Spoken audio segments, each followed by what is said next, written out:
Bom dia, boa tarde, boa noite para aqueles que sabem que não há hora certa para estudar. Se você está caindo aqui de paraquedas, boa aterrissagem. Você está no canal Igor Sebin Redações, esse canalzinho que tenta trazer bastante conteúdo de redação para que você consiga aquele tão sonhado mais 900 na sua redação. E hoje eu vou falar sobre um carinha aqui que você conhece, não dele em si. Aqui está o Drauzio Varela, mas eu vou falar sobre uma obra literária dele, por isso está aqui Repertório Sociocultural Alusão Literária, que é um livro chamado Por um Fio. Eu encaixei esse livro em três temas diferentes e eu vou trazê-los aqui para vocês agora. Para quem está chegando aqui agora, ó, essa daqui é uma introdução.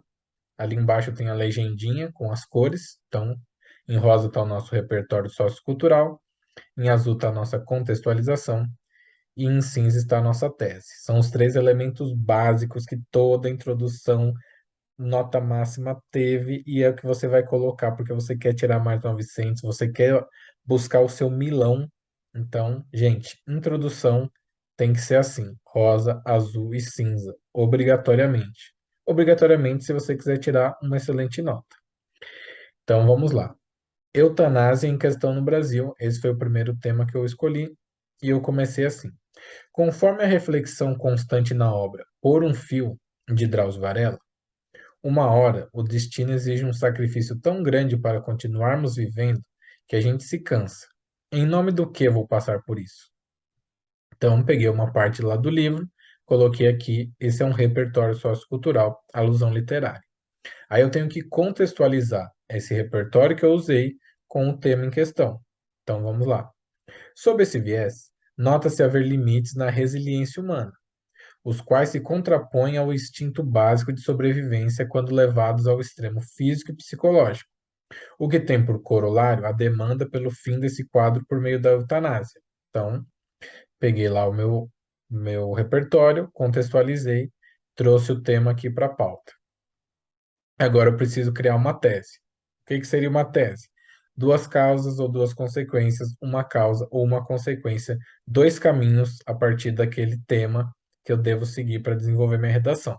Então vamos ver o que que eu coloquei aqui. Dessa forma, os preceitos religiosos da população e o imaginário coletivo acerca da preciosidade da vida e do objetivo de estendê-la ao máximo possível sobressaem a vontade individual, prolongando o sofrimento de maneira desnecessária. Então tá. O assunto aqui é eutanásia. Aí eu coloco lá primeiro. Os preceitos religiosos da população. Argumento um.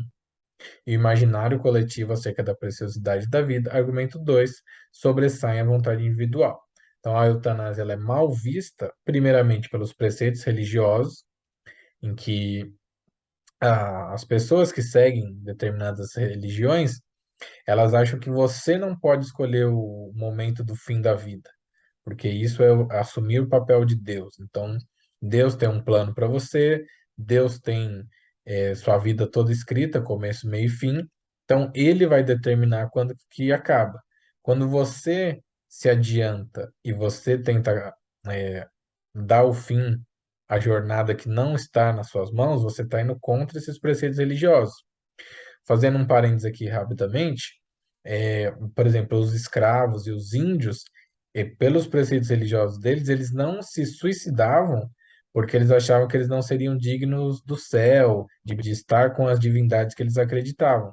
Então, eles cumpriam lá aquele período de escravidão, trabalhavam exaustivamente até a morte, mas eles não se suicidavam, o que poderia ter acabado com a escravidão lá nos primórdios, se houvesse um massivo número de suicídios, porque aí os colonizadores, os, os povos que estavam escravizando, iam pensar, pô, não adianta, a gente traz, sei lá, 1.000 africanos para o Brasil, 900 se matam, então não está valendo a pena. Estou dando um exemplo aqui.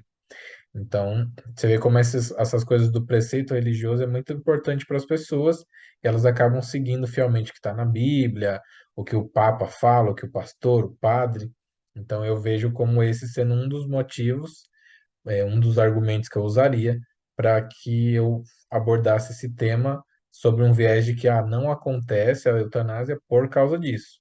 E o segundo ponto que eu traria é esse imaginário coletivo acerca da preciosidade da vida, como se a vida fosse o bem mais valioso que a gente tivesse, e que a gente tivesse que estendê-la ao máximo possível. Então, entra muito, né, também com a questão da clonagem. É, é legal você clonar uma pessoa para você estender a sua vida e pegar aquele clone e usar como um repositor de órgãos, digamos assim. Então, fica muito nesse debate, né? Até que ponto a vida é preciosa? Até que ponto a gente tem que tentar estendê-la? Então, se eu estiver lá com 90 anos, em cima de uma cama, não mando mais, não tenho força nem para falar direito, eu não posso abreviá-la, eu não posso chegar a esse pedido de eutanásia, fazer um procedimento certinho para acabar com o meu sofrimento. Eu tenho que estender o máximo possível. Então, esse é um segundo argumento que eu traria, que é uma coisa que eu observo quando se fala desse debate, quando eu penso sobre isso. Então, esses seriam os dois caminhos que eu traçaria aí para desenvolver essa redação. Então, aqui está a nossa primeira introdução do vídeo. O segundo tema que eu trouxe é liberação da maconha para fins medicinais no Brasil. Novamente, é uma introdução. Rosa, azul e cinza tem os três elementos básicos para uma introdução de uma redação mais 900. Então, vamos ver como eu comecei. Consoante o médico brasileiro Drauzio Varela, em sua obra Por um Fio, só quem padece de dores contínuas conhece o prazer de passar 2 horas sem elas. Então fui lá, peguei mais uma frasezinha do livro e coloquei aqui. Agora eu preciso o quê? Contextualizar esse repertório utilizado com o meu tema. Sob essa ótica, a liberação da maconha para uso medicinal enfrenta muita resistência no Brasil, o que tem por corolário a dificuldade de acesso a uma solução para dores crônicas enfrentadas por muitas pessoas. Então, peguei lá aquela citação sobre dor, contextualizei aqui para o uso medicinal da maconha, que findaria muitas dores. Então, olha que jogo que eu fiz. Ah, quem padece de dores conhece o prazer de passar 2 horas sem elas. Então, o que eu estou tentando dizer com essa frase, com essa contextualização, é que quem não passa pelas dores acaba metendo o bedelho, mas não sabe realmente o que é.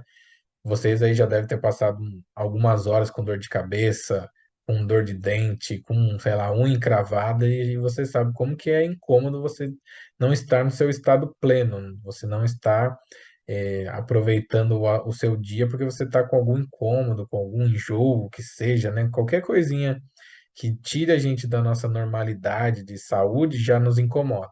Então, imagine a pessoa com dores contínuas, com dores crônicas. E aí você ter uma solução e isso daí não poder ser utilizado por. E aí vem a minha tese. Desse modo, o conservadorismo religioso e comportamental do corpo social tupiniquim, então argumento um, bem como a falta de representatividade dos enfermos acometidos por males tratáveis com a cannabis, impedem o fim do sofrimento desses indivíduos e demandam céleres e assertivas análises dos legisladores.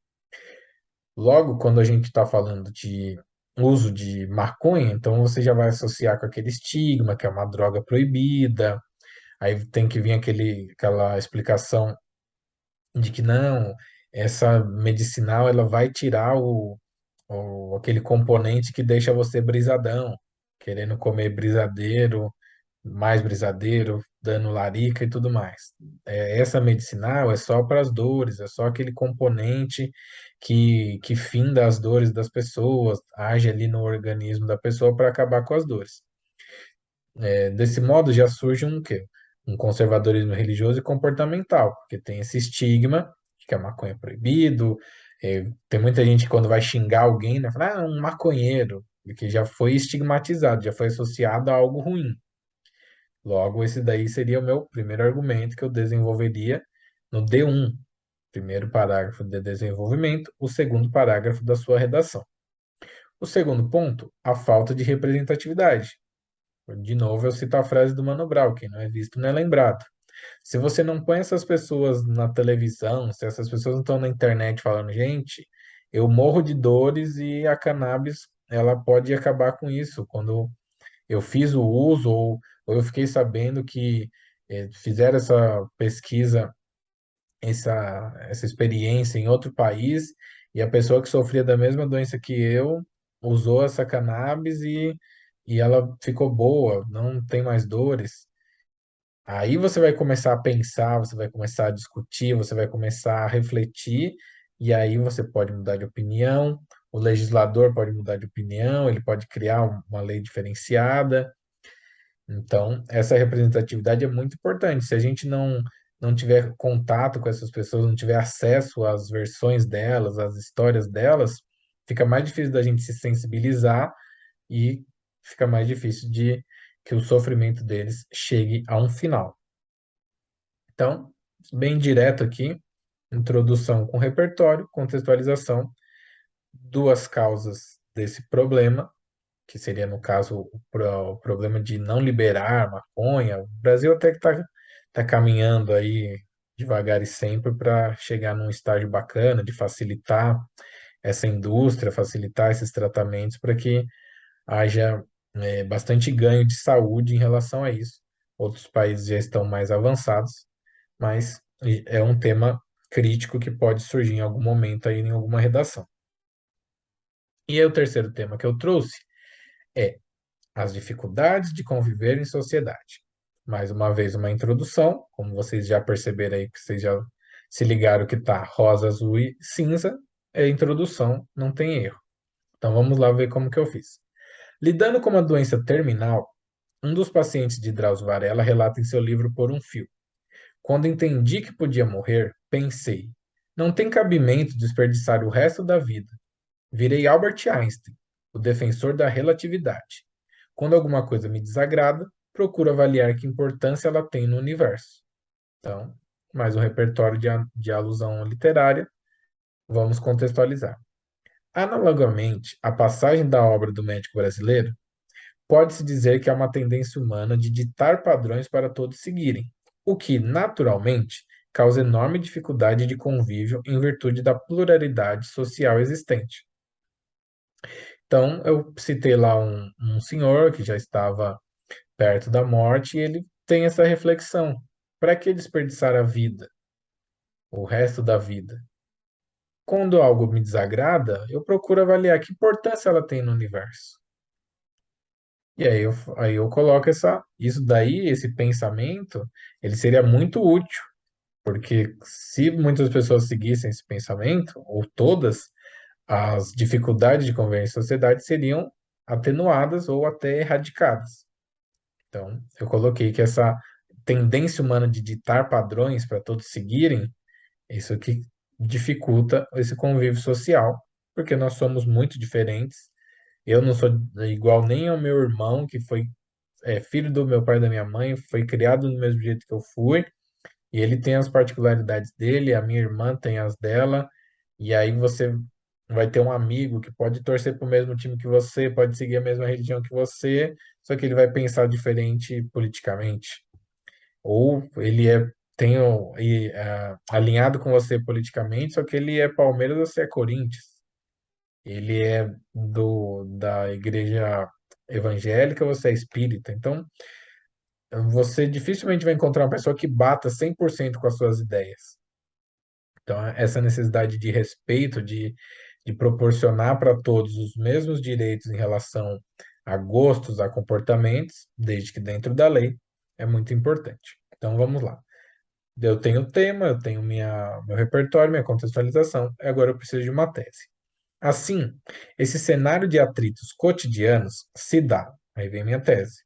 Quando eu falo assim, se dá, advém, provém, origina-se, eu vou mostrar duas causas, eu vou apontar duas causas desse problema. Pelo egocentrismo dos indivíduos, argumento um, e pela preocupação extrema com pensamentos e comportamentos que em nada modificam suas jornadas na Terra. Então vamos por partes. O egocentrismo dos indivíduos. A gente sempre acha que é melhor do que o outro. Eu tenho muito. Eu queria ter mais acesso a estudos, mas eu tenho essa visão de que a gente está sempre competindo. E na maioria das vezes por motivos idiotas, pelos piores motivos. Então eu tenho que ter um carro melhor que o seu, o meu time tem que ser melhor que o seu, o meu apartamento tem que ser melhor do que o seu. Eu tenho que ser mais inteligente que você, os meus filhos têm que ser mais inteligentes do que os seus, o meu primo joga futebol melhor do que o seu primo, então a minha mãe faz um bolo de cenoura melhor que a sua mãe. A gente está sempre competindo, a gente deixa esse narcisismo, esse egocentrismo falar sempre mais alto. E por que que isso causa dificuldade de convivência, que é o nosso tema? Porque quando você sempre se acha melhor, quando você sempre se coloca como superior, você vai querer diminuir a outra pessoa, e a outra pessoa não quer ser diminuída. Eu não quero me sentir pior do que você, mais burro, menos competente, pior no futebol. Então, quando eu tento me colocar como superior, o outro também vai reagir, digamos assim.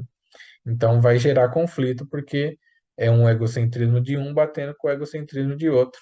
É um defeitinho que o ser humaninho tem aí que causa muito problema de convivência. E o segundo ponto que eu coloquei é essa preocupação extrema com pensamentos e comportamentos que não mudam nada em nossa vida. É uma coisa que eu sempre falo sobre a homofobia. Agora, nesse exato momento que você está assistindo esse vídeo, tem dois homens se beijando em algum lugar do mundo, tem duas mulheres se beijando em algum lugar do mundo. O que que isso está mudando na sua vida? Você está assistindo esse vídeo no YouTube e você está estudando para redação, para prestar o seu vestibular, para prestar o seu concurso público e seguir com a sua vida. Então, por que que as pessoas se preocupam tanto com o que as outras pessoas estão fazendo, que não vão afetá-las em nada? Se a gente se preocupasse tanto com homossexualidade, se a gente se preocupasse com coisas importantes, igual a gente se preocupa, a gente, né, a maioria, se preocupa com isso, imagine se a gente focasse tanto em política, em mudanças sociais, igual a gente foca em cuidar do nariz dos outros. A gente estaria muito mais avançado, né? Então eu não consigo entender essa preocupação extrema, tipo, ah, não, o cara lá tá fazendo tal coisa na casa dele agora e isso fere a minha existência, como se fosse uma coisa que fosse mudar a sua vida radicalmente. E as coisas continuam acontecendo e sua vida continua a mesma, mas mesmo assim você continua se preocupando exageradamente com a vida dos outros. Então esse seria o segundo argumento que eu usaria no meu D2 para desenvolver essa introdução aí, que está agora completinha, com todas as cores, todos os itens básicos, mais uma introdução perfeita. Queria lembrá-los que está chegando a hora do nosso projeto 100 em 100. Se você não acompanha os outros vídeos, está chegando aqui agora, saiba que, ó, tá chegando, semana que vem, dia 3 de agosto, vai ser iniciado esse projeto. Tá, Igor, mas o que é esse projeto 100 em 100? São 100 redações inéditas e autorais, todas feitas por mim, de 100 temas diferentes, que serão postadas aqui nos 100 dias prévios ao nosso Enem 2022, porque no dia 13/11 a gente vai descobrir finalmente qual é o tema da redação do Enem 2022. Mas até lá, esse carinha que está falando, que está aí na tela, vai trazer 100 temas e vai que eu acerto, vai que algum deles, que algum desses temas que eu traga esteja lá na sua prova.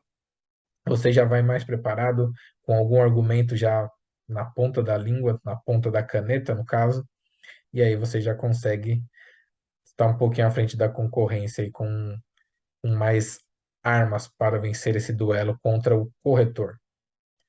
Como eu gosto de dizer, a interação de vocês é muito importante, então, se você gostou do vídeo, dê o seu joinha. Se você não gostou, dê o seu dislike, faça a sua crítica construtiva de forma respeitosa. Há links importantes na descrição que podem te ajudar para além desse conteúdo gratuito no YouTube. E como a Cecília Meirelles já disse, há mil maneiras de se colaborar na obra de educação, há terreno para todas as vocações. Eu estou tentando ocupar um pequeno espaço desse gigante terreno do YouTube com a minha vocação para criar conteúdo de redação, escrever redação, ensinar redação e te ajudar a conseguir a sua nota que vai te dar uma vaga, aquela vaga tão sonhada que você está esperando há muito tempo. Então, um grande abraço a todos, ótimos estudos e eu espero que você volte aqui para o próximo vídeo. E não esqueça, tá chegando o nosso projeto 100 100. Abraço, até mais.